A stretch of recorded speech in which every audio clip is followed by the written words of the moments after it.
You fucking dick. Good Cold. night. Cold. Well, I was going to go for a piss, actually, but that's That's fine. right. I know it's all right. I'm going for a piss. I got to change my name now. It's funny that, you know, you like at the start of Stand By Me where like it sort of does the song on like strings and like it's all like, yeah. When I first started, when I showed it to Rachel, so it first started and like that music was playing and she was like, oh, that's the song, and I was like, yeah. That's the point. I didn't think it would start straight away with it. I think that's the thing. Yeah. It's like you see the feel, but you like, I don't know, I just didn't expect just like, Yeah. oh, I see what they did. That's a good rendition of it. Okay, cool. Yeah, I really like that whole thing. Yeah, But, you like my name? Nice. If only you would and give me higher enjoyment scores, Emmanuel.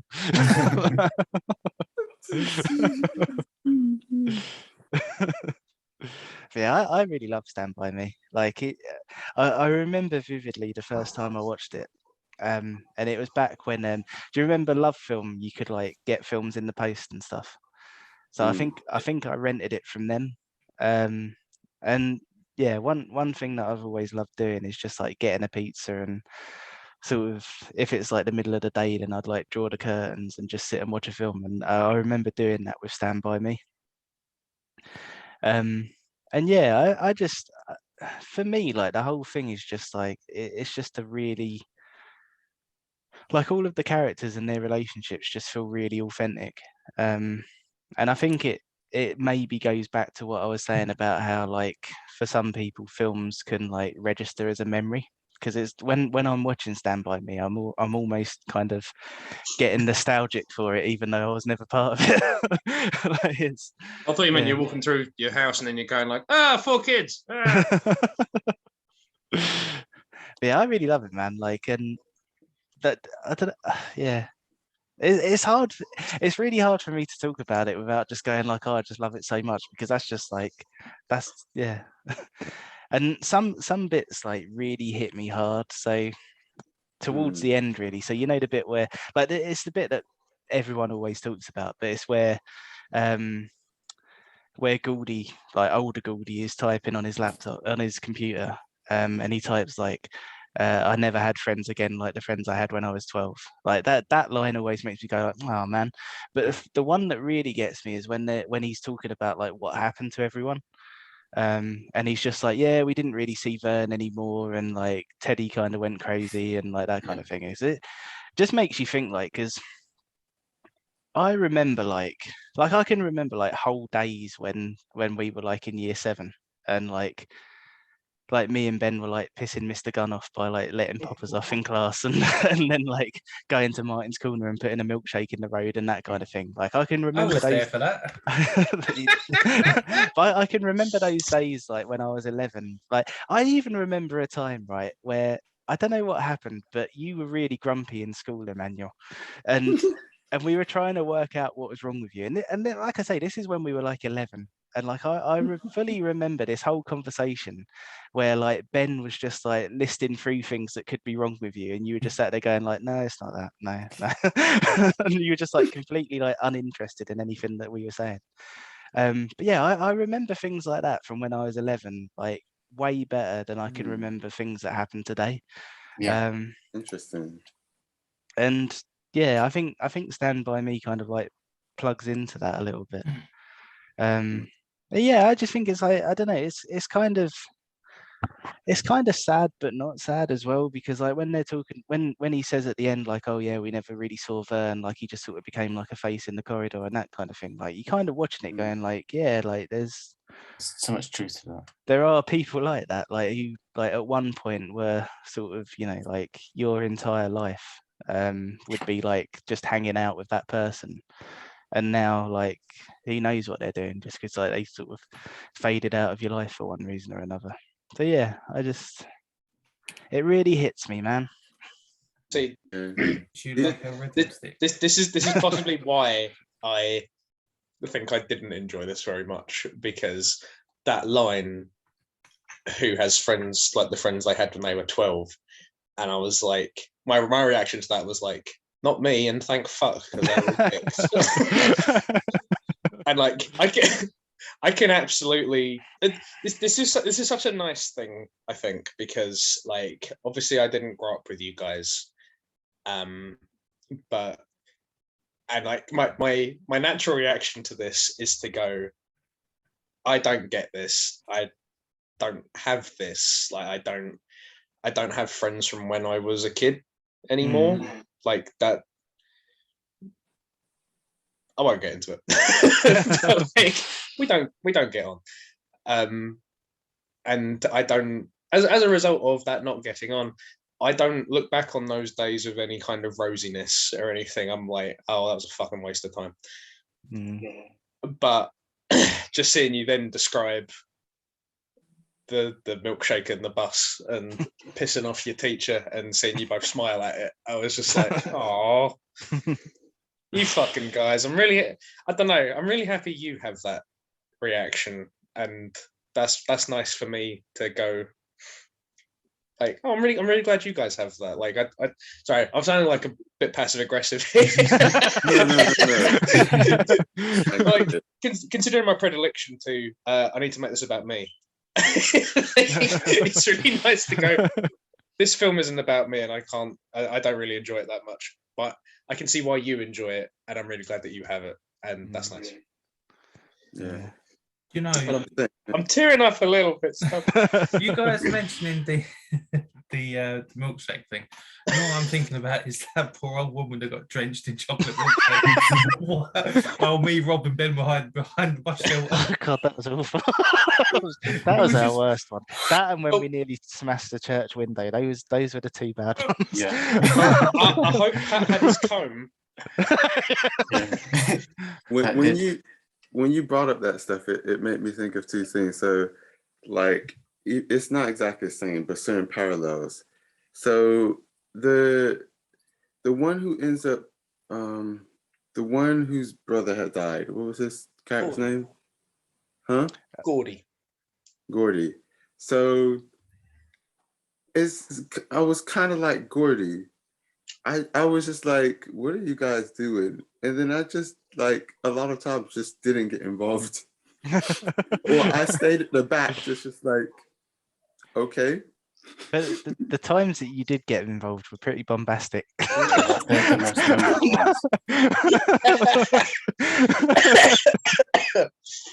Another one that I can remember like it was yesterday, man, is in the sixth form common room where you walked in with like your signature like heavy bag, and you were just from one side of the room to the other. You were just like, "Hey Ben, should I throw my bag?" And then Ben was like, "Yeah." And then it just like took half the ceiling down with it. Oh man, yeah, that really wasn't how I planned to. Oh, it's so funny, man.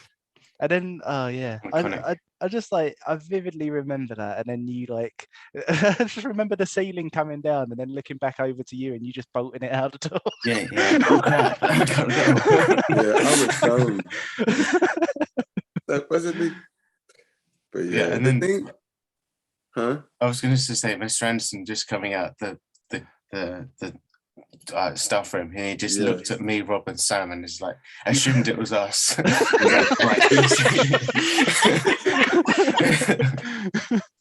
Oh yeah. Oh. But yeah, I don't remember the conversation when it was like it was 11 and stuff. But to be honest, I was probably going through stuff at home, which was the case, to be honest. The whole time I was at school, it was always just like, it wasn't a good environment. It was just, which is why I went through the depression and stuff I went through. Like, yeah, it really wasn't good. So it was probably something like that. So it's like when he was saying, "Oh, my dad doesn't even love me."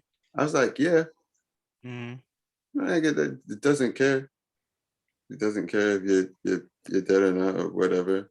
Yeah, but you got your friends to kind of be with, so it's like, yeah, get that. And on a really random, but it just kind of reminded me. I forgot to say it, but remember Ben when our English teacher, I forgot his name, referenced The Shining when I came in late. Mr. Holloway. Yes. Do you remember that? I don't remember the case of why you mentioned it. What was the reason? Basically, I was coming in late and I poked my head through the door like this, but I didn't actually come the whole way in. I just sit like that. He's just Here's like, the Palmer. yeah, he's just like, why are you standing in the door like, here's Johnny? Just get in the room. I was just like, okay. I don't know what he was referencing, but I was like, okay. And I just came in. And now 20 years later, you're like, ah. Makes sense. Yeah, as I grew up, I was just like, oh, that was what he was referencing. Like, okay. Oh. But anyway. Yeah, I think This is a nice thing though, because you guys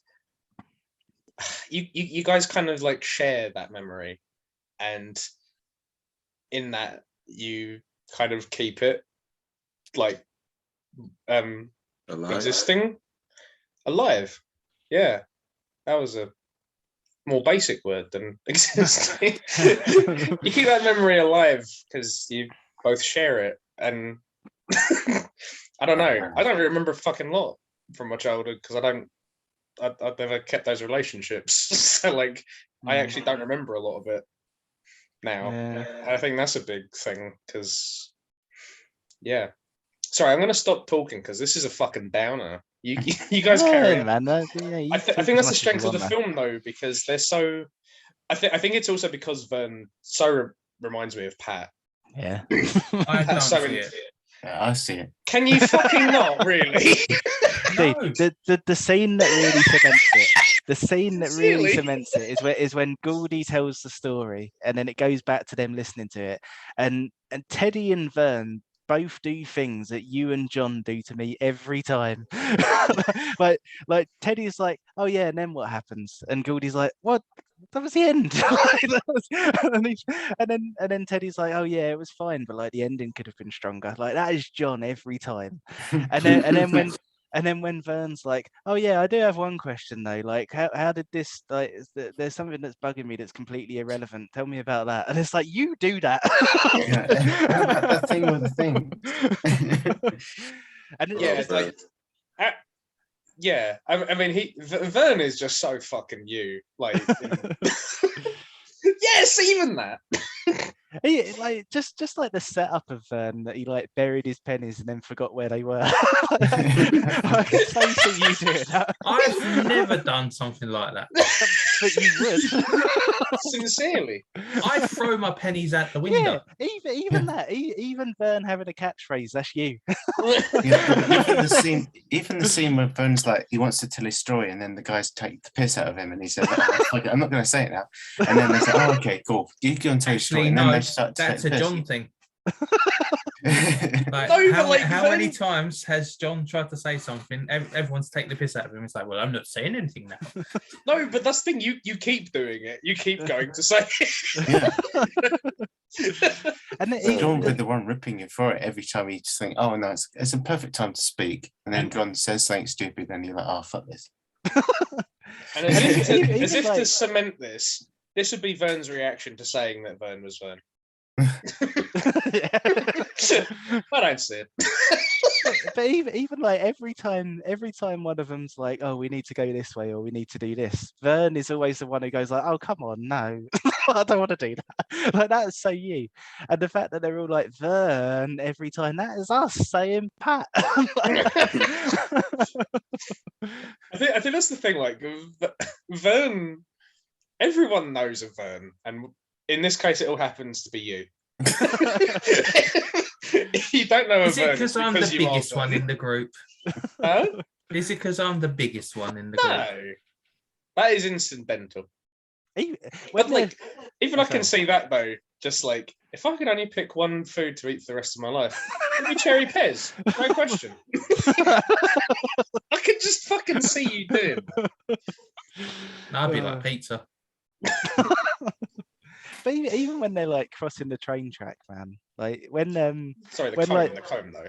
when Vern's on all fours and they're like pushing him, I'm like, yeah, that's Pat. And then he drops the comb, and I'm like, no, no, Vern's comb. Well, even that, like, why did you bring? And he's like, oh no, I got the comb though, and they're going like, that's really fucking great. Why do we need a comb? You haven't even got any hair. And he's like, I bought it for you. Yeah, I bought it for you guys. And a scene that I really love.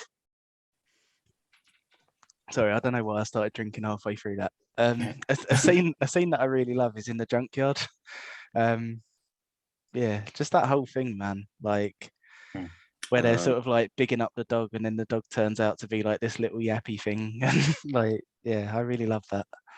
But even there, Teddy's John, because he's the first one who goes like, "Oh yeah, you go. We'll all stay here." But yeah, I really love that, man.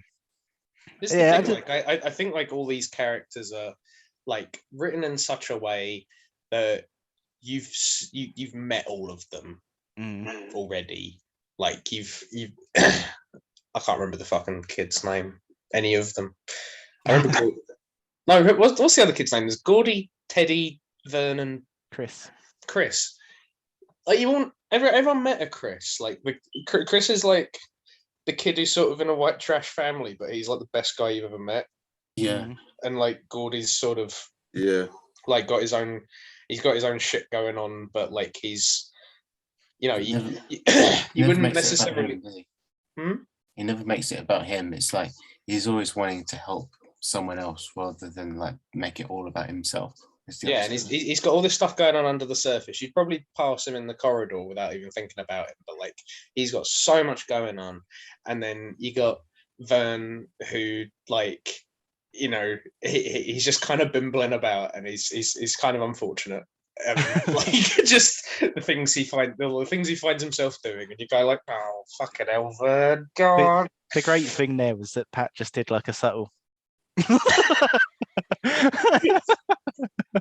then you got Teddy, who's just sort of like a fucking tearaway, and he's just being a dick the whole fucking time. I probably would have been a Teddy, to be honest, but like you've met these kids. You were one of these kids. I think that's a credit to it. Like, yeah, definitely. I don't like the film very much, but I do think it is well written and well done. To the point that I only had my only real problem with it is the train bit. But oh, really? That's probably one of my favorite bits. Oh, I think it's really effective. I don't think I should survive.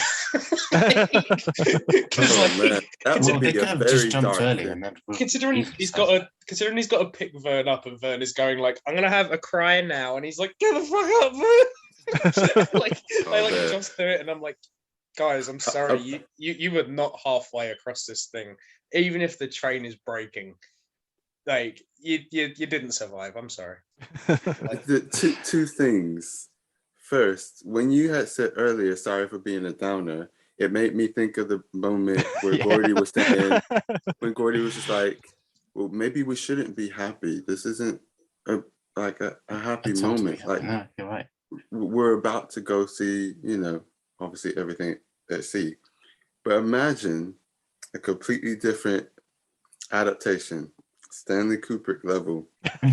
He changes it so that each kid, like a kid dies at some point in the film, each point in the film, and they get to the end of the film, like not end of the film, but they finally get to the body. There's like lots of people dying, gunshots and stuff. And one kid makes it to the end and finally puts the body, covers it and makes the call, but he's the only one to return. That would have been a very dark film. Stood by me. Oh, that reminds me. That's almost what I expected, to be honest, because of it and because of some of the stuff he's made. I was just like, I was expecting like only maybe one or two kids to make it back. See, I was thinking of it. I was like, because I was trying to describe it to Eb, and I was like, this is it, but it's all kids on bikes, and it's not the clown. Like, I was like, what's going to happen to these poor kids? But fortunately, they all survived. But still, I was like, oh man. That has reminded me, probably like my favorite line from it is where I think it's Teddy, where he's like, "Hurry up, guys! If by the time we get there, this kid's not going to be dead anymore." Just like, fuck's sake. I really love that line. What a John thing to say. What? He's not going to be dead anymore. Yeah, see, zombie, it's a innit? John thing to say. You go, Oh. Yeah. Oh, something interesting. I didn't realize this. Rachel told me. The kid who plays Chris, do you know who that is? that's What? River Fucking- Phoenix. Fucking Yeah. Phoenix's brother. It's Yeah, not Joaquin- Joaquin Phoenix. Yeah, Joaquin Phoenix's brother. Yeah, I forgot his first name. I River Phoenix. It's Joaquin, River. Yeah. Joaquin River Phoenix. was River. really That's the surprised it easy was his name. brother. Yeah. But, I was more shocked by the main kid being Will Wheaton. Yeah, Yeah, that's that's really good. interesting actually, because like obviously he plays Goldie and now he's like known as a writer in his own, well, under his own steam, which is pretty cool. Yeah. Mm. But Good But yeah, kids. even like River Phoenix is a really sad thing about this, because like he basically could have had the career that like Leonardo DiCaprio had, but he died when he was 23. Yeah, it's a tragic Oh, thing. what? Was Last Crusade the last film we did? Possibly. That's very fitting if it is. That is such a. I think you could misremember that as being a DiCaprio. Like, He's so like DiCaprio, right? you're like, fucking hell, DiCaprio's young in this. And then you're like, no, that's River Phoenix. And you're like, fucking hell, that is River Phoenix. Yeah. Oh yeah, the guy who plays the dickhead of the gang, the group, Kiefer Sutherland. Oh yeah, Kiefer Sutherland. son of Donald. So when he first showed up, what? Son of Donald Sutherland. I don't even know. I'm just, He's in Alec's favorite film. huh? He's in Alec's favorite film. Oh, Donald. So Yeah. wait, you mean the one who made? He's referring to Don't Look Now. Yeah. Oh, okay. We're off tangent. Continue, man. It's a shit film for twats, It's basically. good. Oh, man. No, it's not. It's terrible. Fuck off. Sorry, Emmanuel. So that's all right. There was two things. So the dickhead. I mistook him at first until I looked again. I was like, oh wait, I mistook him for someone who looks similar to him, but he plays in Dead Zone. Okay. Do you know who I'm talking about? I'm not sure. I am talking about. See, I instantly looked at him and went, it's the guy from Lost Boys. I've never seen Lost Boys. I've This just would seen have the been poster in Rob's room. And This I would was have been a like, good double bill with Lost Boys, because in Lost Boys and Stand By Me, it's Corey Feldman versus Kiefer Sutherland. yeah. Yeah. Dead Zone TV show. While I'm looking up this guy, because I always forget his name, it's like It's Kiefer Sutherland. Ah, he looks like the guy from 24. Yeah. And what difference? John Boyega. Anthony. Is it Anthony Michael Hall? Yeah, so Oh. Anthony Michael Hall, especially when he has blonde hair, looks Yeah, I like kind of see it. it looks like him when he was younger. So at first, I thought it was him, and then I looked again. I was like, "Wait, something's a bit. No, it's not him, is it? It's a guy from 24."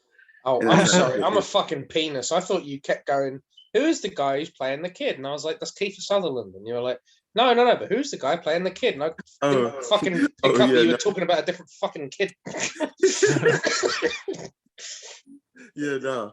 And then the one who played the one they said, I don't think he's gonna live past 20. Even though as an adult he looks very different now. I thought at first, he looks similar. I didn't think it was exactly him, but to me he looked similar to a young Charlie Sheen. No, I see that. I was just like, oh, I know it's not him, but I'm just like, it looks a That's little like him. that's pretty sad though, because I've just remembered that he actually accused Charlie Sheen of raping him. Wow. Oh, Yeah. crap. Man, that's Anyway. messed up. He's also a recurring actor in Gremlins. Yeah. Hmm. Yeah, we had a lot of recurring actors from these double bills. Not as many as the last double bill, but still Not quite a many as few. the last double bill, but we still had Jack Nicholson, Corey Feldman, John Cusack, Bradley Gregg, and someone else. What else was John Cusack in? Con Air. Oh yeah, of course. Richard Put Dreyfuss is now Bunny in our down. 3. Frances Lee McCain is now our favourite mum because she was in Back to the Future, Gremlins, and this.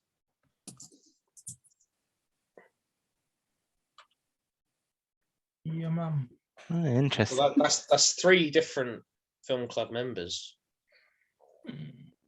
Oh That's yeah. pretty cool. After Pat said your mum, it reminded me of the joke, your mum joke in the film.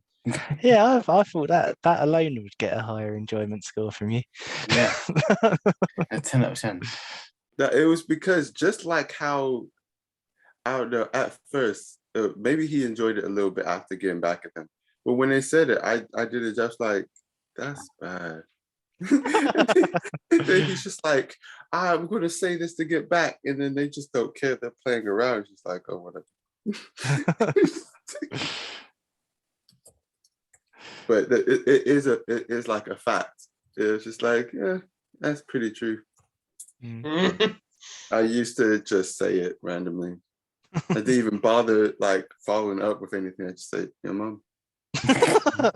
Walk off. Some of us still do. Like a comeback.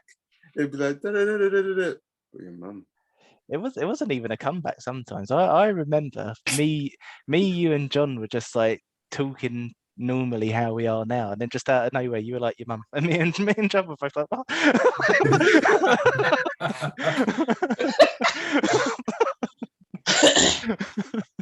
Oh yeah, it might not be a surprise, but it's possible that, like my sister and little brother, I think I also had ADHD. Oh really? So I still have it, but I think I have it or somewhere in the spectrum. So I'm trying to figure out and get diagnosed. But if you remember me being hyperactive and very, very talkative and just random crap, it probably has something to do with it. I did not peg you as having ADHD. You're so fucking like just chill and like just at one with everybody. Like, but maybe I don't know what ADHD is. So. Well, Until he gets what off say. the call, he'll be bouncing off the walls. What? Oh, Wait until you get off the call, you'll be bouncing off the walls. Oh man. But now there's very classic symptoms of kids that can be quite different in adults, basically. Yeah. And it also depends if you've been through CBT or self-CBT. You could like adapt certain parts of your behavior to be a little bit different, but there's still some things that are just always there and make things harder. But yeah, done. Well done for not diagnosing yourself. Yeah, I don't want to do that, but I will get a professional. But I've got a lot of symptoms, and my sister wasn't surprised as well. She said there's a lot of kind of things you do, and Camilla as well. So after listening to some podcasts and stuff, I was like, okay, maybe I should get checked. Yeah, if in doubt, seek a professional. Yeah, I think. Definitely. Anyway, I don't know how we got into that. Oh yeah. You know, one thing that that I really like about this being set in the 50s is Kiefer Sutherland's character, actually, because when I was watching it for the second time this week, like some of the things that he does, like, because in this it's just that he sort of like he plays chicken with a car and he like knocks some post boxes over and like just because of those things you're kind of going like, oh, this guy's a badass. But if it was like set in any other time than the 50s, you'd be going like, this guy's a weirdo. This guy's a hooligan. He's at best a psychopath.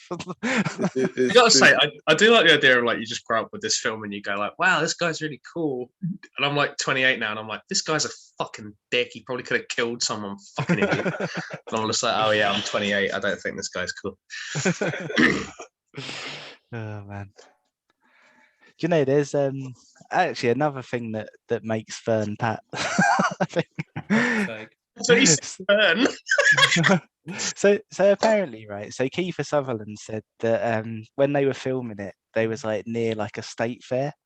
So they all went to this state fair, and apparently the actor who played Vern kind of like went off on his own. And they later found out that what happened was that when he was on his own, he accidentally bought some pot brownies.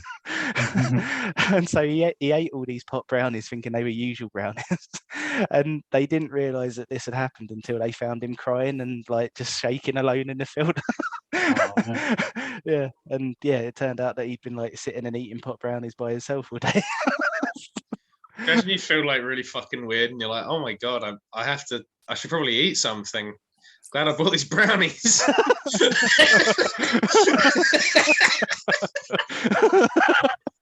The thing is, I was following you with that story when you said, oh, he went off on his own, because that's sort of something I do on a regular.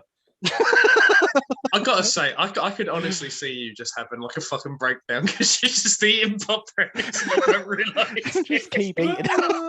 Why are these brownies making? Oh, man.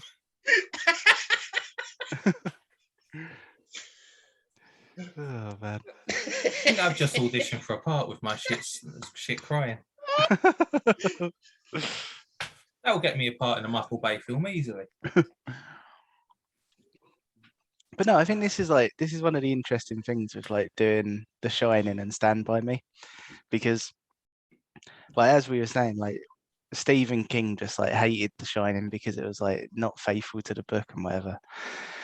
And then with this, apparently when they did like the initial screening of it and showed Stephen King the film for the first time, apparently Stephen King was just kind of like sat on his own and he was like really reserved and like not talking to anyone after it had finished. And Rob Reiner went up to him and like he was apparently like really nervous, thinking like, oh man, we've done it again, like he hates this. And he was like, so like really kind of like anxious about it, and he was like, so what did you think of it? And apparently Stephen King was just like, that's the best adaptation I've ever seen of anything I've written. And I think the interesting thing is that like as films, like The Shining is a lot richer, and there's a lot more going on, and yeah, I think just technically it's just a much better film, but like the difference is that this is just very faithful. I appreciate that Stephen King like goes and sees all of them though, or even shows up in them, because like I don't know, I think like Alan Moore, like he kind of saw one bad one and went, nah, not doing any more of this. And then it's like, oh, I mean, they might make something good. And he's like, no, they won't. Whereas like Stephen King will actually like go and see everything. Like, I think that's nice. Yeah, definitely. And like when you consider how many Stephen King adaptations there are, quite bad. And a lot of them aren't very good. Why does it have to be so mean? Like it's literally like when I think of like Stephen King adaptations, there's like I kind of think of The Shining, Stand By Me, and Carrie, and then everything else. Like it's. I gotta say I did have a good time with watching the Tim Curry It. Yeah. I think I gotta say though, the more of them I watch, the more I'm like, wow, every protagonist is a writer. That's weird. That's so weird. That's really weird. I did think that actually, because I watched The Shining and then I watched Stand By Me, and then I was like, oh yeah, another thread is that both protagonists are writers, and then another bit of my brain went, that's every Stephen King adaptation. Who's meant to be the Stephen King stand-in here? I don't know. Who could it? Carrie. Yeah, Carrie's an exception, to be fair. I've never seen Carrie. Carrie's a very good film. I might pick it at some point. I think it was just like I've seen like about 3 or 4 in a row, and I'm like, weird. They're all writers. The thing is, Carrie's good and all, but it's just sad. Like it always like it's a good story, but it always made me angry at like what happens with her and like her whole story. It just pissed me off, not because it's a bad story. I mean, like that's what it invokes in me, and I just Like, and I thought the remake was decent as well. I thought it was good to bring it into the modern day. I think it did all right, but it's kind of like one of those stories where you see your favorite character, like Roshank, and it's just like doom. And it's just like, yes, this is quite reality, but I didn't want to watch reality. And like, I get why a lot of audiences don't like seeing certain endings, because it's just like, I came here to escape, not to be reminded of what happens when I go back outside. Yeah. Just like Yeah, it with makes Get sense. Out. He was just like, oh, okay, I'll change the ending. That's just like, yeah, I wouldn't blame that. Imagine watching all that and then the ending was that like sad and dark. It's like, yeah, a lot of people would be like not recommending the film. You know what? I did think of something because it always really makes me laugh. So one of the things that I was thinking of for my double bill was Guess Who's Coming to Dinner and Get Out, because when Rachel's mum went to see Get Out, she thought that it was a remake of Guess Who's Coming to Dinner. so she was thinking it was like this really like wholesome story about like a white family accepting a black boyfriend, and then she got Get Out. Oh, Pretty man. fucking neat, to be honest. I like that. So Guess Who's Coming to Dinner is like a similar concept. Yes. But so the idea of Guess Who's Coming to Dinner is that like a white girl ends up with a black guy, and then she introduces him to the family, and it's all about how like he kind of like counters their prejudices, and then they end up accepting him and like becoming better people for it. So she went in thinking that's what Get Out was about, and obviously I like that idea as a double bill. to be honest, that he could have taken inspiration from that for like the beginning of it. Oh yeah, I think there's definitely like some inspiration there. Yeah, and in a way that reminds me of how Hitchcock does with The Birds. It starts off as a rom-com, very typical rom-com, and then it dissolves into an animal bird horror attack film. It's like, where the crap did this come from? Anyway. Oh man.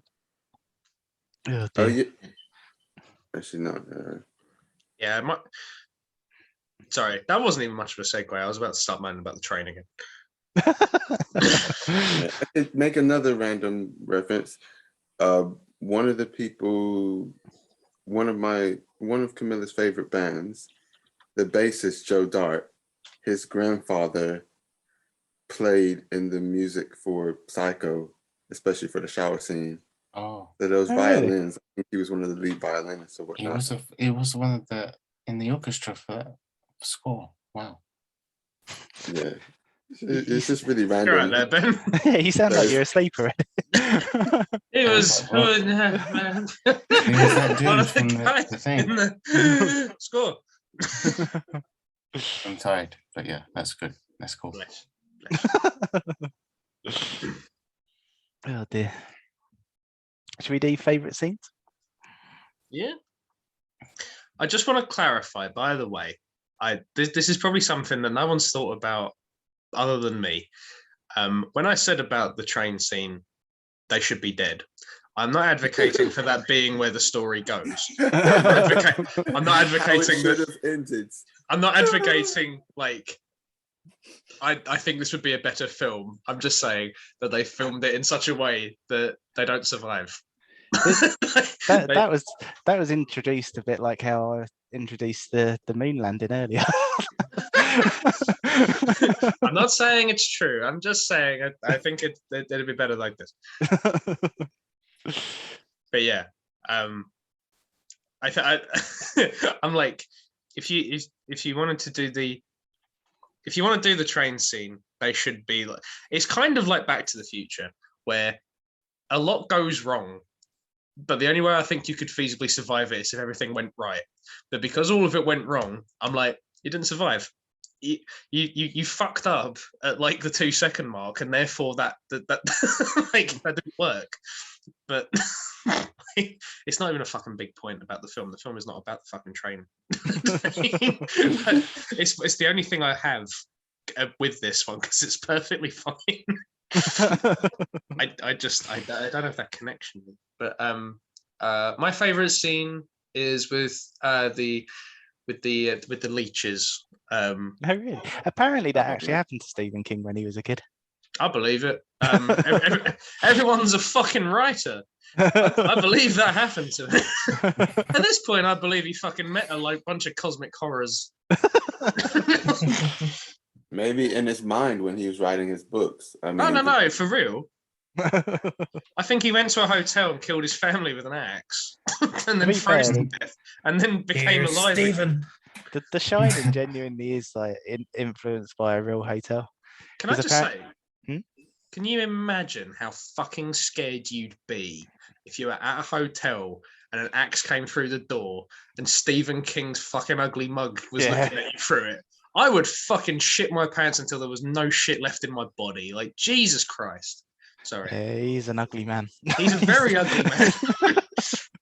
Here's Stephen. Just like, oh, fuck. Yeah, no, You look awful. apparently The Shining was actually inspired by a real hotel, because like, I don't know, this is the thing with Stephen King, is like a lot of the times when I read about like him as a person, I'm just like, I don't know. Maybe it's like years of cocaine, I don't know, but you don't seem right in some way. But apparently it was I inspired felt by lean this. and compact like corned beef. But apparently he was inspired by this hotel, because like him and his family stayed at this hotel, and then as they were leaving, I think it was like the summer caretaker was going home and the winter caretaker was arriving, and somehow he saw one caretaker's going, another caretaker's arriving. This place is godless, and then he wrote The Shining. What? Yeah, it's weird, isn't it? It's I think Pat summed it up well. I think Pat summed it up well. The man's an idiot. He's a very talented idiot, but he is an idiot. That is, to me, that's not inspiration for. That's not like, oh, this inspired that. It's more that, oh, when I saw those two things, it made me imagine something else. That's basically what happens, but he's not describing it right. He literally just left the hotel. Something that seemed a bit odd happened, and then he wrote a horror. It's not even odd. That was normal. So it's just like, you can't even say, oh, this was odd. It's inspired. No. Stephen, this is a regular thing that happens. Yeah, it made you imagine a dark story that could happen if it was supernatural and stuff. That's completely different. Like, dude. Like, maybe he wrote Christine because he got a parking ticket and thought his car was turning on him. I wonder what his inspiration was for 1408 then. I lost my key. There must be ghosts. Let me see. Well, imagine if that was your life. Yeah. I lost my key and then I found it again. And Alec is still angry. I am still angry. So apparently he was inspired to write 1408 after reading about a parapsychologist. So there's nothing too out of the ordinary there. Alec, just to ask again, so your one problem with Stand By Me was that was it the way they edited it, or like they got out the way too late, basically? They show you there's like an over the head shot, and Chris and Teddy are far enough toward the end of the bridge that I'm like, yeah, far, like what, like you got out of that. Vern and Gordy are barely halfway when they see the train. Yeah. In that time, the train comes around the corner. Vern is on the floor. Gordy has to pick him up. They make it 2 steps and Vern falls over. And then Vern is crying and going, I can't do it. I can't do it. I can't do it. And he goes, we're going to fucking die. Jesus Christ. If the train is braking, because I realize it's not a fucking Southeastern Rail train, but like it's going down. They can brake, but it's still a train. They can't brake enough, and they're running across the rail, but they are not even halfway when they start. So I'm like, even if you're braking, it's still a fucking train. You can't Chris and Teddy are near enough the end that I'm like, yeah, fine. But Vern and Gordy do not get out of that. Like, they don't just have a whimsical. The only way they survive is by jumping off the fucking bridge, and then they probably don't because it's quite high up. So I'm like, all you had to do was show that they were over halfway. And I could kind of get it, but the idea that the train's coming around the corner and then Vern falls over, has a little cry, he has to fucking hoist him up. I'm like, yeah, I get you as well. I was like, wait, how? I thought a similar thing. I was just like, the train ain't caught up yet. it's absolutely. Like, how are they going to do this? Are they? Is it just set up for them to die? Oh wait, did they die? Wait, did they get injured or did they die?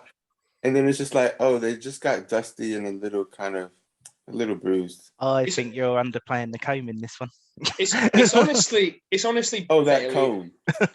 I remember Camilla was like, what's that? I was like, it's the comb.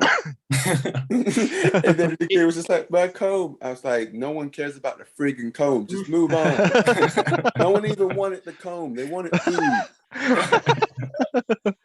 But let's not go there. Okay? It's honestly like barely a problem. So story is still a 9.5 after this, but like it is still a problem. Like it, you know, I don't make the rules. How like if I have to go for least favorite scene though, it's Lardass. Lardass fucking. Yeah, I'm not big on Lardass. It's like I was saying to Pat earlier. I forgot about that. Well, yeah, Pat was saying it was mean, and I was like, it's serving. It's something about Stand By Me where it is there for a reason. It is serving a purpose. It's serving actually quite a few purposes. It's given us a lot of character work because Gordy gets to tell, he gets to show like the story that he likes telling. It's kind of a fun sort of thing that the kids would tell to each other. You get character work from their reactions to it. I think it's absolutely necessary that it is there. I fucking hate it. It's gross as fuck. I don't enjoy it watching it. It's all a subjective thing. Yeah. I dislike the scene. I understand why it's there. It's doing what it needs to be doing. It's completely necessary to to the film. I don't like it. Yeah, no, I'm not the biggest fan of that scene. If I was going to cut any scene from it, it would probably be that, because the story itself isn't really doing much. Like the kind of, you know, like sort of Gouldy getting to tell a story and then the others reacting to that story. I really love all that stuff, but the story about Lardass himself, I could quite happily leave it. Yeah, it could have changed it to a different story. But it's a story that 10-year-olds would fucking tell each other. And Yeah, I was it's gonna like, say yeah, that. Do you think it Yeah. would have been more effective if you didn't see it recreated? Like if it was just a monologue? Yeah, possibly, no, to be honest. I honestly, I don't think there's anything like technically wrong with it. I don't think there's anything that doesn't work about it. I just don't like it. It's just like I really dislike the imagery of this kid with pie literally all over his fucking head, vomiting over people, and then them all vomiting over each other. And it's like, it's because I'm not 10. But these aren't 10-year-olds. All the pie. Even if you were, you might have still not liked it. But Camilla was saying the same thing as you, Ben. She's like, well, this seems quite typical of what like some boys that age might actually like or tell each other. So yeah, kind I of suppose makes if sense. you look at it like that, it kind of works. But at the same time, it is the most dated scene. I think if it was an adult telling that story, I'd be quite harsh on it. But Yeah. Well, I feel like it's a scene that you could pick out in Red Notice. Like, it's a scene. If you said this is in Red Notice, I'd be like, no, I believe you. I absolutely believe you. It is a fucking 10-year-old's maturity level. Like, that's definitely Red Notice. But no, I always have. Sorry. No, go on. I was just gonna say I have this Stand By Me falls into kind of like a similar sort of area and this isn't just because it's a Richard Dreyfuss film, with Close Encounters, where it's just something that you it's something that I have with your picks occasionally, where I don't get it. I just don't get it. And like, I go, I understand the chain of events. I understand what happened. I understand what you're going for. I don't get it.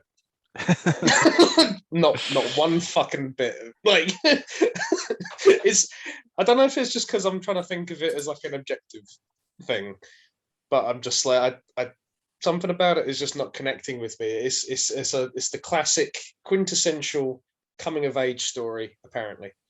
And everyone loves it, and it's this big emotional significance thing, and like, it's really meaningful, and it's really sentimental, and it's really this and that, and really this and that. And I go, I don't know, I don't get it.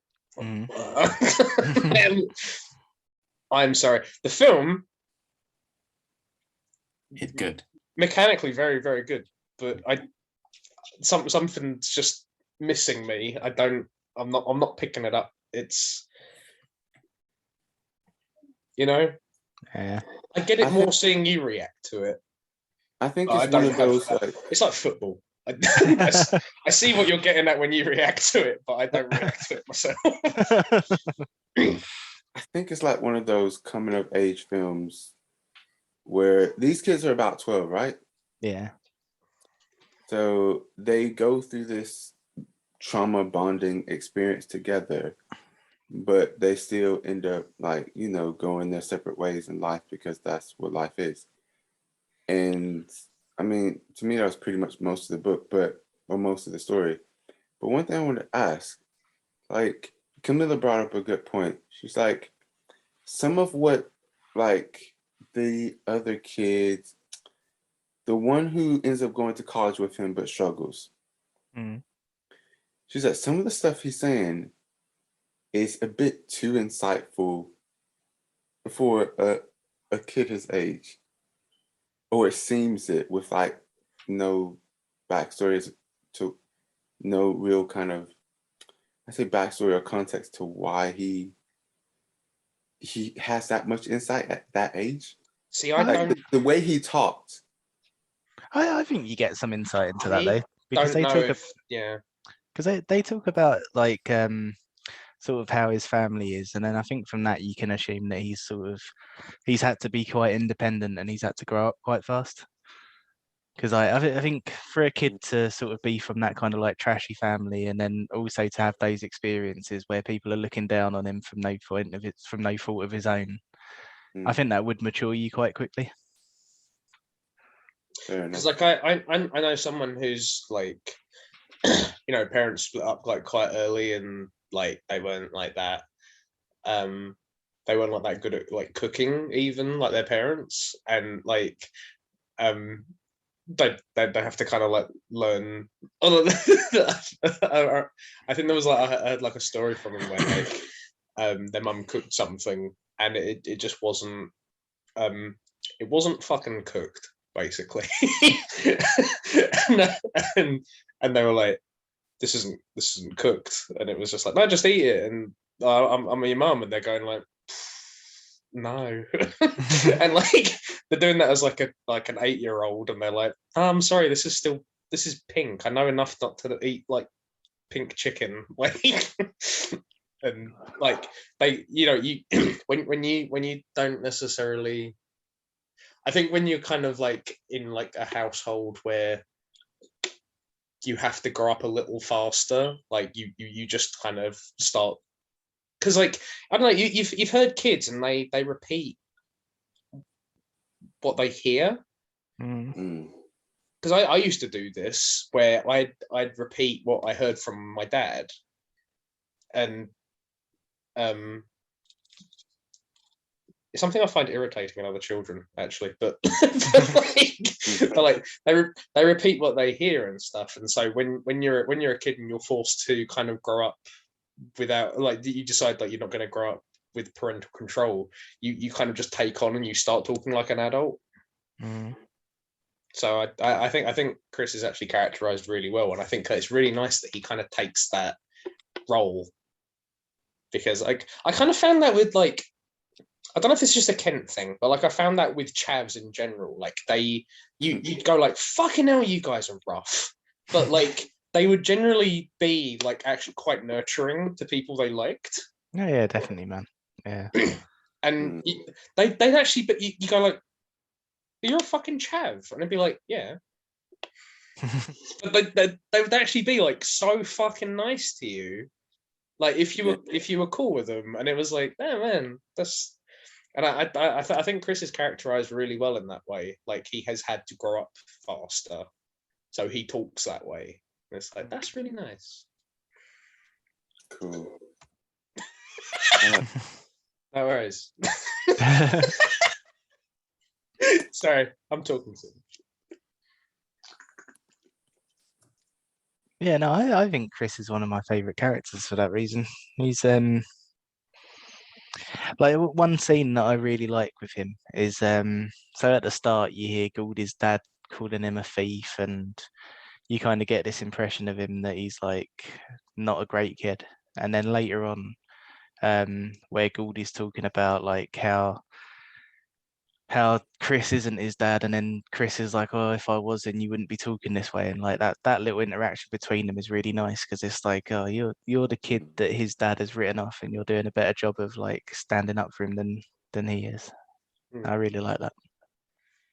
Can I just say that Pat's name for this is quite ironic now? Yeah.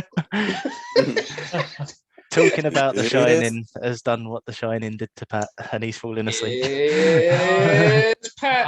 I've not fallen asleep, but my eyes are heavy. All right, Vern. Pat, if you didn't think about it, you could be the second coming of Shakespeare.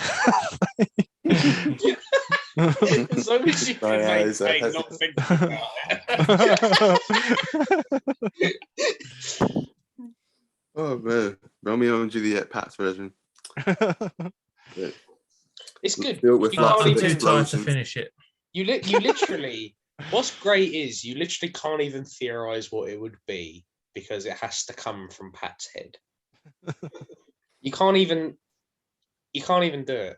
And Pat doesn't even know what he's going to say next. You can't even capture the essence of it theoretically. Like you have to hear it from him.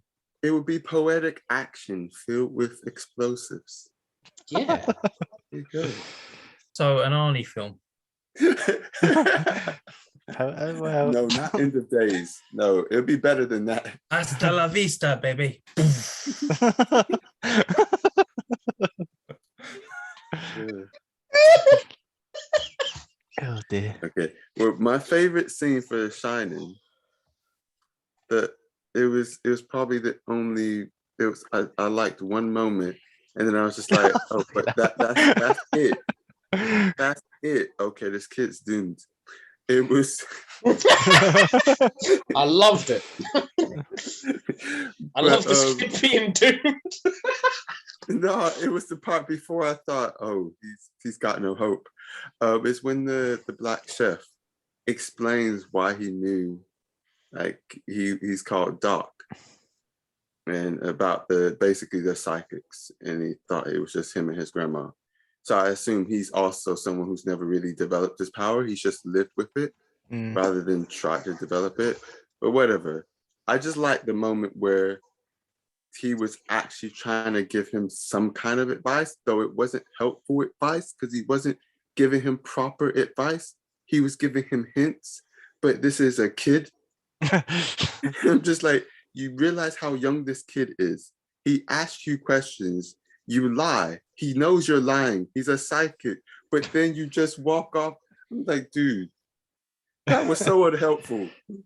that little bit, actually, that's one of the more interesting bits with the whole Wendy stuff, because when he's kind of like sort of talking telepathically to him, if you look behind him, there's 2 jars of Kool-Aid on the shelves, and they're placed in the exact same way that they're placed on top of Wendy's fridge, but you only see them when he's talking to him telepathically. When that's not happening, the Kool-Aid isn't there. So yeah, that's really cool, I think. Interesting. Yeah, I mean, I was glad that he reached out to him, whether it was through just instinct or just he needs help. But at least he did that. I mean, Well, I mean, that's I all a haven't kid could do. I haven't read the book, so like I might be wrong on this, but isn't the idea that the Shining is like, well, I suppose it's a little bit like the Force, like you can kind of like everyone can access it, but just not everyone knows that they can. People are like, some people don't have it. A lot of people don't have it. Some people can have it but won't know what it is.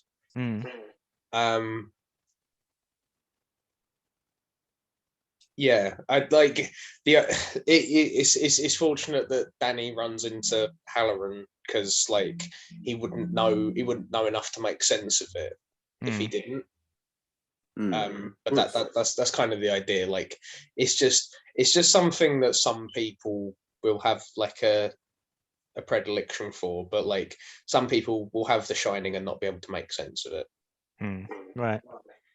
But like the bad guy in Doctor Sleep, they're like from like a commune of people who have The Shining, and they like.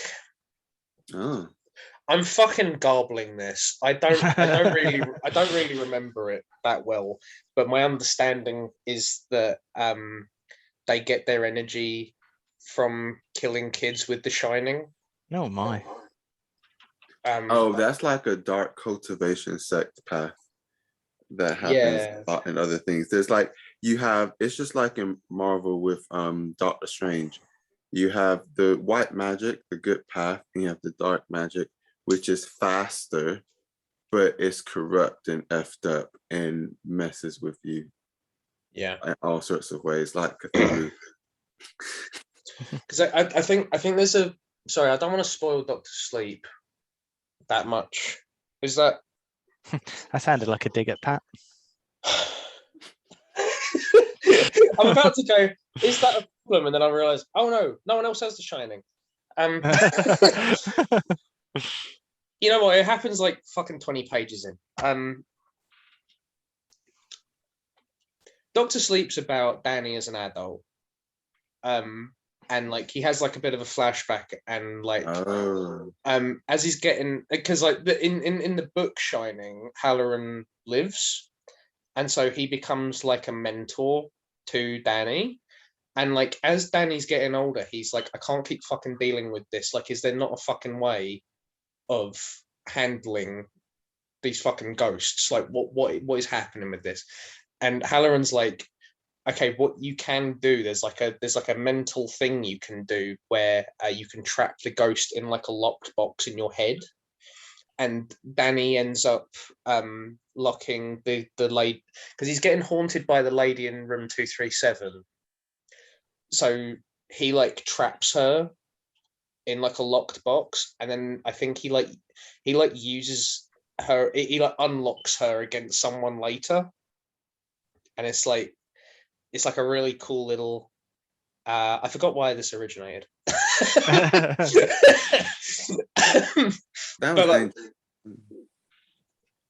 That's kind of what the Shining is like. You're kind of like more psychically attuned, and you can like manipulate it the more you know about it. But like you can go your whole life with it and not know you have it. Right. Okay. My favorite film from Stand By Me. Your favorite film? No. Sorry, my favorite scene. No. My favorite film from this film I hated. Yeah, definitely that. Sorry.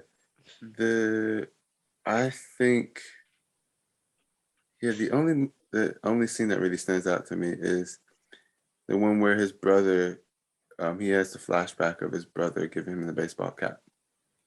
That is a nice scene. Yeah. And yeah, I think that like the mix of that and when he was trying to back him up and trying to get his parents to pay attention to his story. But to be honest, I was annoyed and pissed at that point. Because I'm just like, this this guy. Man, you need some slaps. Need some Man, slaps. I mean, the dad, yeah. I say that sometimes to Camilla. It's just like, yeah, they need some slaps. They need to be slapped up. Oh, that's fine then. As long as it's about movie characters. It's quite hard for me to say like a favourite scene in Stand By Me. Or The Shining, to be honest. I think The Shining would maybe be the first one with Lloyd. Mm. I really, I love that actor because he doesn't fucking blink. yeah. There's a lot of not blinking Mm. with most of, not obviously not Danny and Wendy, but like a lot of the characters don't blink, and like Lloyd, I don't think Lloyd blinks throughout the whole thing, and like he's just fucking menacing as fuck, and I love him. Sorry, I'll stop. No, yeah, I like it's because I mean, you get all these kind of instances, and like where, say for example, where like Danny is riding his tricycle, and then he turns a corner, and then the score is making you go like, oh shit, he's encountered something, and then he doesn't, and like there's loads of things like that, and then obviously you see the twins a couple of times, but when you see Lloyd, that's the first time where it's like, right, so these are things that you can actually interact with, and like they're not just they're not just photos in a book like what Halloran said. And yeah, that, oh man, just thinking about it is making me feel a bit chilled. I gotta say, like, I think that is something that's really, let's talk mechanics, because like mechanics I think will kind of make it less scary. I think it is a very nice writing tool to have Halloran dictate things. And go, they're just pictures in a book, they're not real, they can't hurt you, and then have that undercut and go, oh no, actually they can hurt you. Yeah, like, yeah. Halloran doesn't know that, and like I think it's so effective having Danny go, you're scared of something in room 237. He's like, no, and he's like, yeah, no, you are, and it's like, oh, that's fucking. He's meant to be like the mentor figure, and you've got Danny going, no, there's something fucking scary in there. And he's like, no. And he's going, I can't hurt you. And it's like, no, they can. Yeah. Like, anyway, sorry. Stand By Me, though. That's got a lot of favourite moments in there, hasn't it? Yeah, they stand by me, I think is I think you having a green light is making this freakier. all right, we'll change that. Oh no, I can't find the remote. Oh, Lloyd's got it. Don't say that. I don't know where it is. Yeah, it's gonna have to stay green, I guess. Yeah, I don't know. Not moved, so. I don't know what I'd say my favourite scene in Stand By Me is, because it's like there's so many moments that like really get me, and they're kind of like scattered all over it. I really like the bit actually where they're taking turns to keep guard at night. Oh, Pat, if that wasn't fucking evidence of you being Vern, I don't know what is. That bit in Stand By Me where Vern's got to keep guard. And it's like bird, leaf, frog.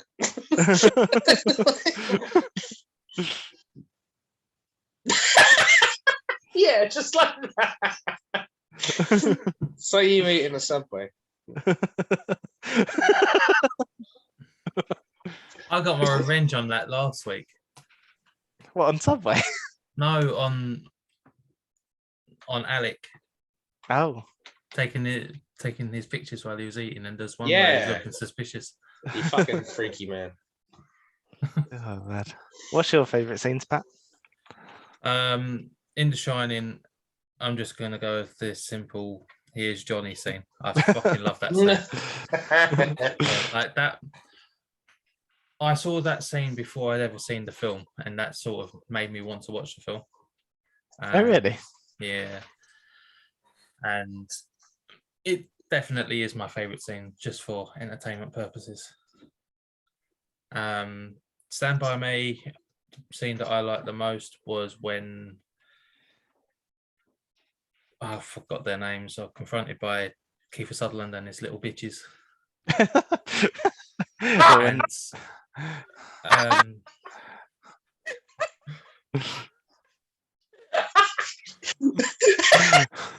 Kiefer Sutherland, there's guys, your little vicious.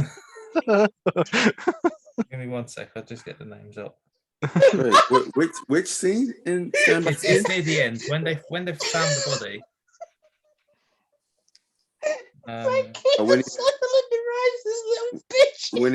When he's holding the gun at him. Yeah.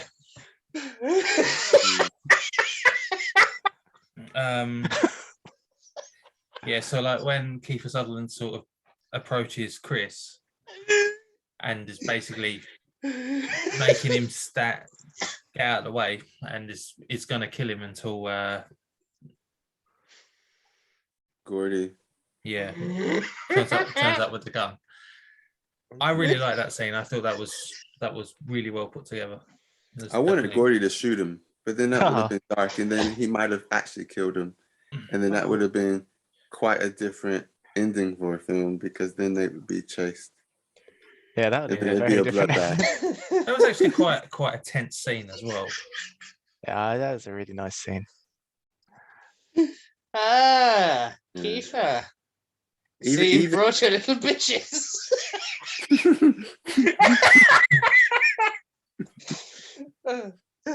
Sorry. Oh, that'd be funny. Yeah, even though like Gordy made the right choice, because the choice he made meant that it was the most neutral choice, that meant the gang wouldn't come after them because the kids didn't get any notoriety from it, and neither did they get found out, or the two guys involved get found out. So it was kind of like, you know what? Who cares? Whatever. But if they actually took the credit, it would have been like the hat thing all over again. But for me, like that, his choice to come back with the gun sort of was the essence of the name of the film as well. He stood by his mate. Yeah. Didn't let these dickheads get what they want, while the other two fucked off. That's the thing. Like, Me and I John think it's fucked very, off. Yeah. I think it's very interesting that Teddy and Vern like run, and it's like it's not for anything other than they're kids and they're scared, and it's like you can't blame them. But like Gordy's very fucking amped up at that point, and he's biggest one in 4 counties. Yeah.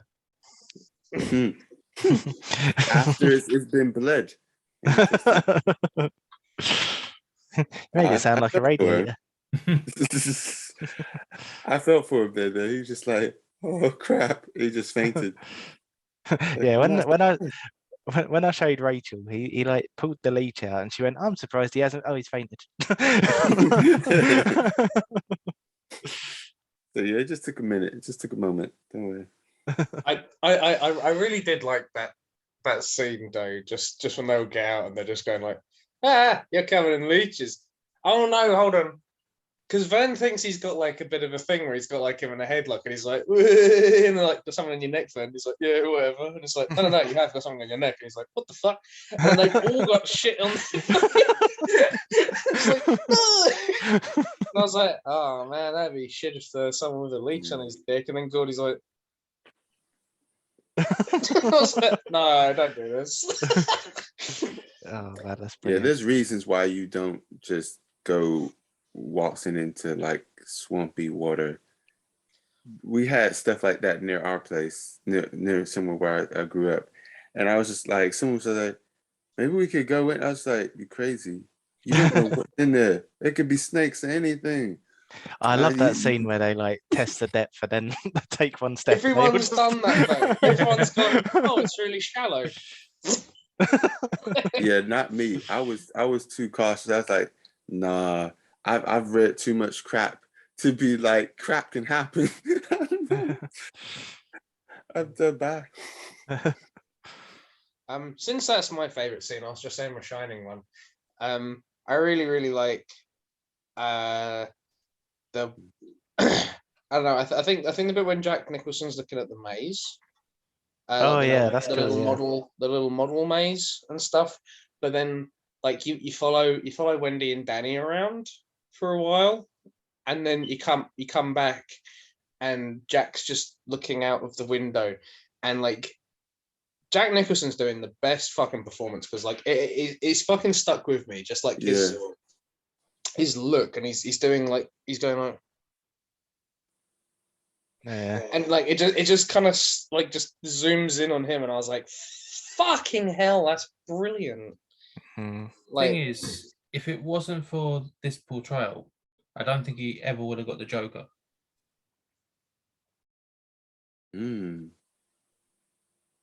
That's a good point. possibly. Like when he was acting in this, it reminded me that he did the Joker. I was just like, yeah, I could see him doing the Joker.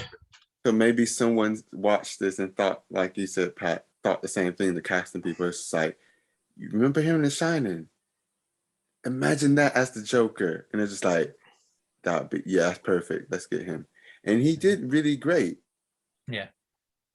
It's kind of it's this and One Flew Over the Cuckoo's Nest that always make me think of the Joker. Yeah. See, that's the thing. Like, he's just. I think those are two films that just kind of make you aware that he is a fucking heavyweight. Like, he is a fucking heavyweight actor. He knows what the fuck he's doing, and like, I don't know. I think it's easy to boil down The Shining to guy goes crazy, kills like his family, but it's like he even in like the kind of simplified sort of version of Jack Torrance's arc, like Jack Nicholson's doing such a fucking good job. Like there's so much to his performance.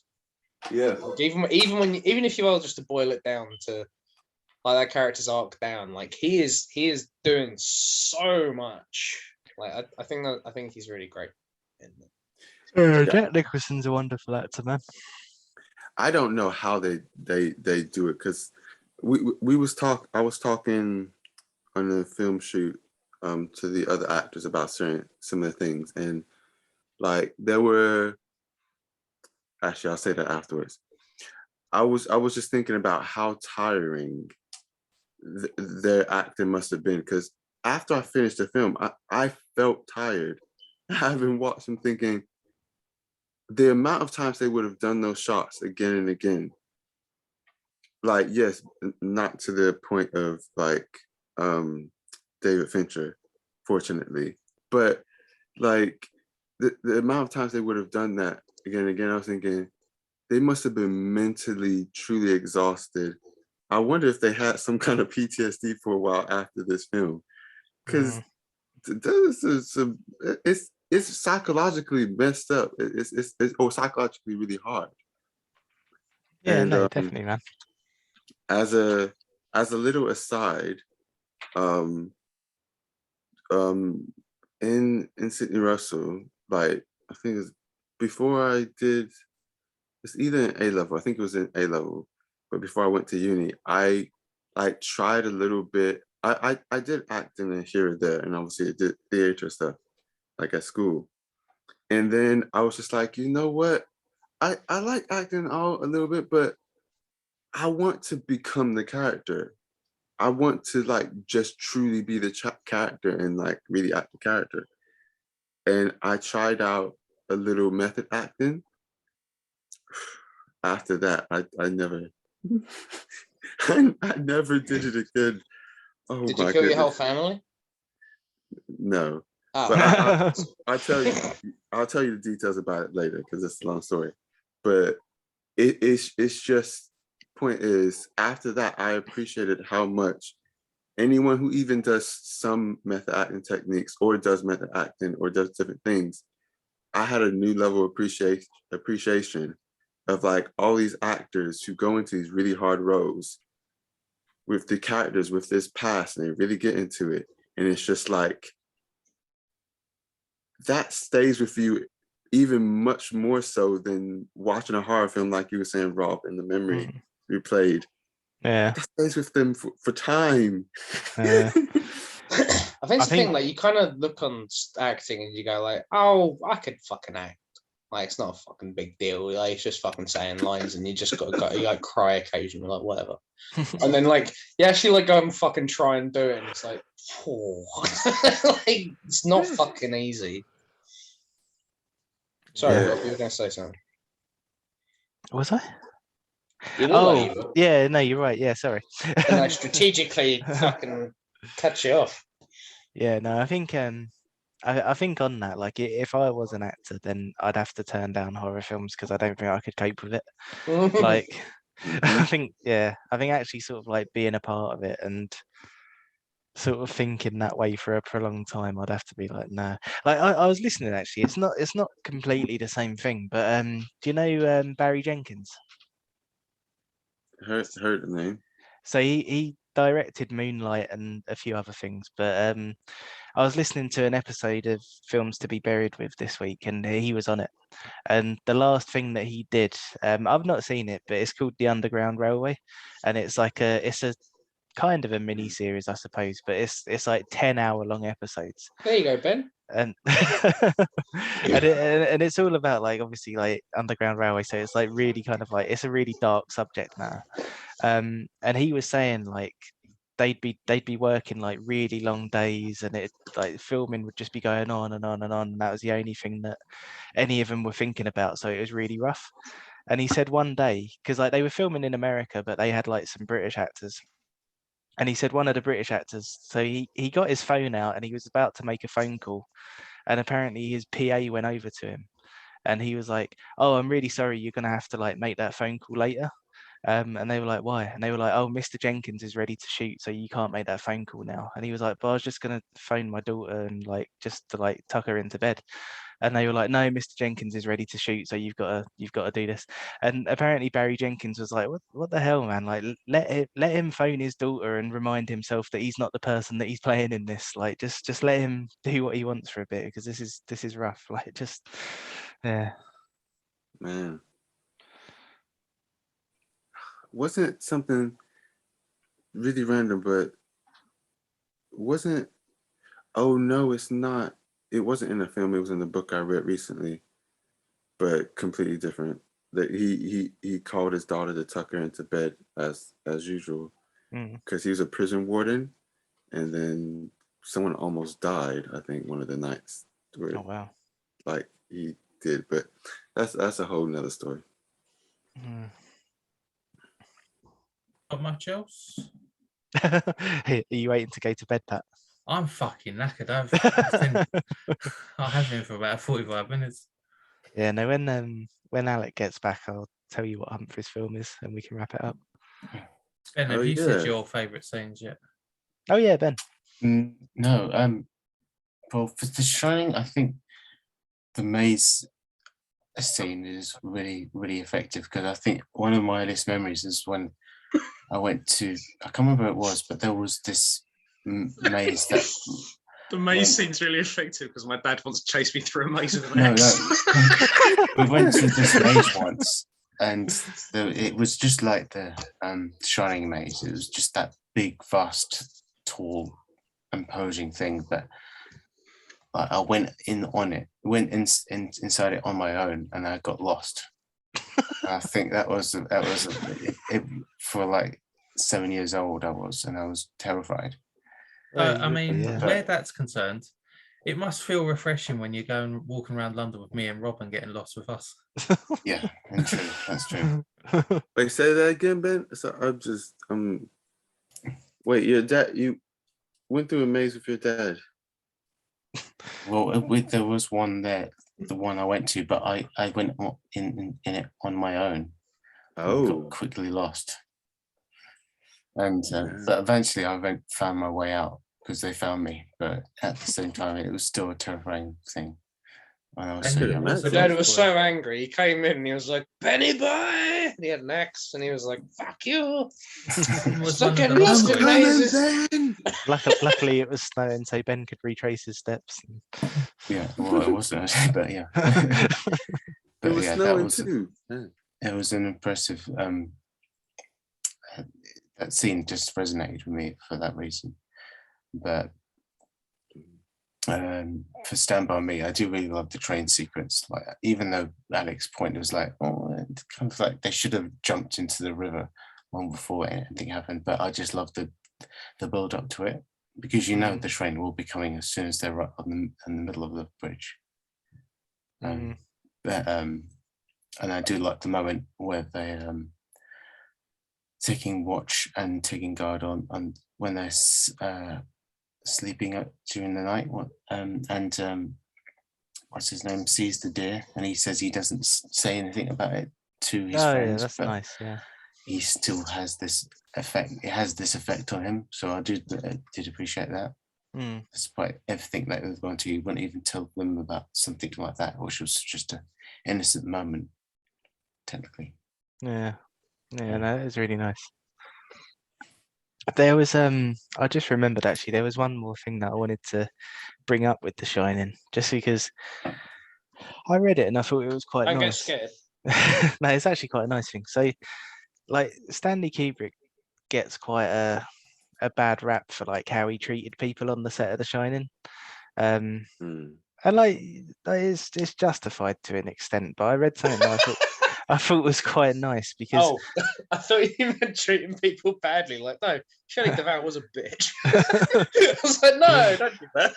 But yeah, no, apparently he treated her quite badly. But I read something which I thought like he deserves a little bit of credit for in all of that, because the actor who played Danny, The Shining was his first acting job. And apparently Stanley Kubrick was like really protective of him, and he was like the kid who played Danny was under the impression that it wasn't a horror film, it was just a drama, and so he wasn't aware of kind of like all of that stuff that was actually going on in the film, and they actually didn't let him watch the film until he was 17, so he never saw it for like 6 years after, under the impression that he'd made an innocent drama. That's good. Yeah, and so the scene as well where Wendy thinks that Jack has hurt him, and she's like holding him, saying like, "Oh, it was you." That's actually a mannequin, because Stanley Kubrick didn't want the kid to be traumatized by it. Oh, that's good. Yeah. So yeah, I thought all that stuff was quite nice. And Ben, just to go back, you were saying the scene, it was quite sweet because it didn't tell them something in that moment. Oh, about when he what's his name? Will Wheaton's character, he sees the deer on the train tracks. And he doesn't say anything about it to his friends, but there's like this moment of like innocence, I suppose. Of like there's I just forgot about peacefulness. That. Yeah. Why didn't he tell his friends? Yeah, I'm not sure. Plot hole. It's not plot hole. It's just unexplained. Plot hole. Yeah, if I was Gordon, I'd be like, "Hey guys, I saw a fucking deer. Actually, no, that actually fucking happened, didn't it? That's like a legitimate me story where I got fucking drunk on my birthday and ran down the hill going through to Queens, and I fucking saw a deer like right in front of my face. I've definitely told everyone about that. It is a contrivance that kid did not tell his friends about the deer. No, it's a nice, sweet scene. And he wouldn't have. I don't know why. The film doesn't make any sense to me. Happens sometimes, doesn't it? I just got to avoid Richard Dreyfuss. Yeah, don't pick Richard Dreyfuss unless he's attacking a shark. Especially don't pick Richard Dreyfuss if one of the first scenes is him driving a truck. Yeah, yeah, don't do that at all. He's shit at it. Right, I think everyone's about to lose consciousness, so should we announce Humphrey's pick and leave? Yeah, so like a tree and get up here. When Dan told me what his pick was, Make like a Frenchman and run far, far away. So when he told me what his pick was, I didn't think I'd heard of it, and then I was looking into it earlier, and I think I actually watched it at uni because I think Henry showed me it. But it's by the same director who did Godzilla vs. Kong. Oh no! This is not an endorsement. Really? That was a brilliant reaction because Ben just, Even Pat went. you always know it's going to be a good call when Emmanuel goes, oh no. But the film is You're Next. Oh, right. That's a really good film. I am next. Who's next? Yeah, Humphrey. Ah, what's his pick? You're next. Ah, I'm You're next. next. Well, I picked the shape of water. No, your neck is next. Oh, I like Oh, that bit. it's a Another. horror. oh, for fuck's sake! Yeah, man. Fucking another horror. horrors. Another horror. Yeah, But this was one that doesn't 4 in a really row now, have isn't it? good scores, though. So this one will probably just be shit. It's fine. Well, I don't remember it being brilliant, but I did watch it like 9 years ago, so That's already a bad sign. I didn't remember it being brilliant. Basically, it sucks. It's that old. 2011. Oh yeah. You're next. What? That's not old. That's only 11 years ago. Yeah, it isn't, but that's the thing. It's Most still of the like- films we watch. Just because Aren't all from your the- picks are like in between a certain, 2009 to 2013 bracket, was it? He picked the film in 1980s, and Stand By Me was when? 1986. And then Blowout. Back That to was the 1980. Future. No. I've had no, 3 no. 80s Let the films in a right row. one in. No, I said all your picks are within like a 4-year period or something. Oh, is Rob, it? what is it? Yeah. It's 6 years, I think. I think they're all between 2003 and 2009. You're like 2010. That's not a film. But oh man, this is. I feel like even from the clip I can see. I can't wait for this. You're gonna watch it. And you're gonna go like, I want "Oh a my film god, that was with- the best film ever." I want a film with story, not just gore slashing up horror. Like Don't worry, I've not picked a horror.